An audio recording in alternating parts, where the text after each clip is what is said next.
Hi, this is Craig Stocks, and this is my photo critique of the day. Today's photo was provided by Trevor Silver. So, Trevor, thank you for sharing your image with us.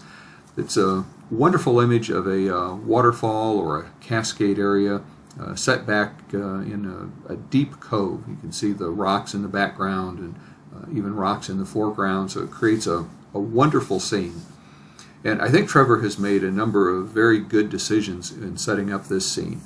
First of all, he used a slow shutter speed, and if you recall, shutter speed in terms of exposure, it controls how much light reaches the sensor, but it also controls visibility of motion.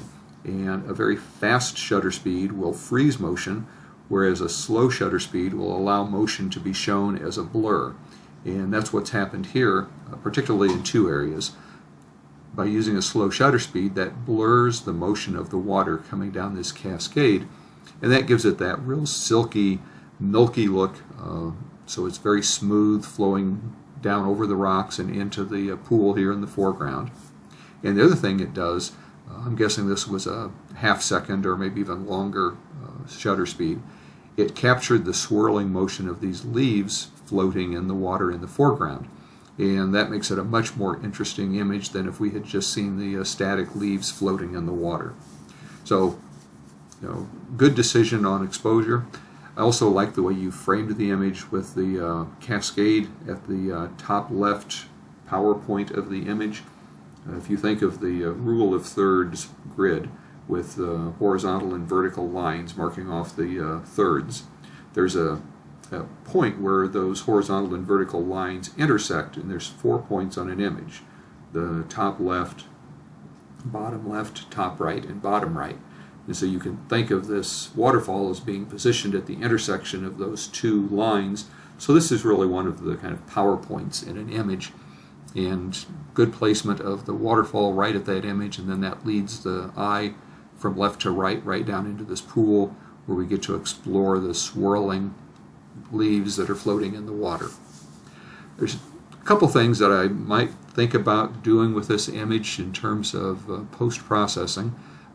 The first is, it strikes me as being a little bit on the cool side in terms of the color temperature. It's somewhat blue and red, that if we adjust the color temperature by bringing in more yellow and maybe even take out some magenta and add a little bit of green in the tint slider, that warms up the image and gives it more of a fall color, brings out the golds in the leaves rather than the reds, gives it a much warmer feel. It also has a little bit of a feeling of being sloping downhill toward the waterfall. So I would look at maybe rotating the image just slightly to give it a feeling of that pool being level.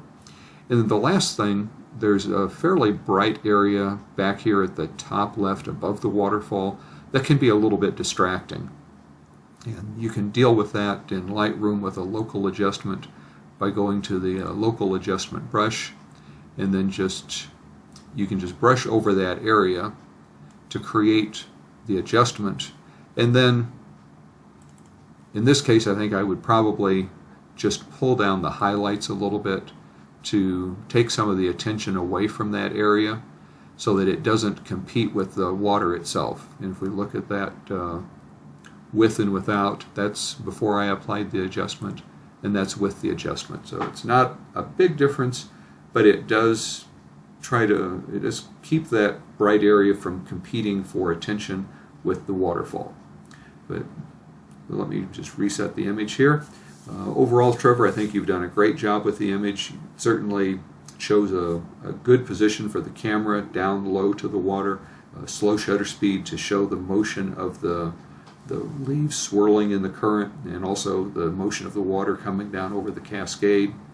Good framing with the waterfall at that top left power point in the image. So overall, I think a very successful image, and thank you for sharing it with us, and I hope you have a great day.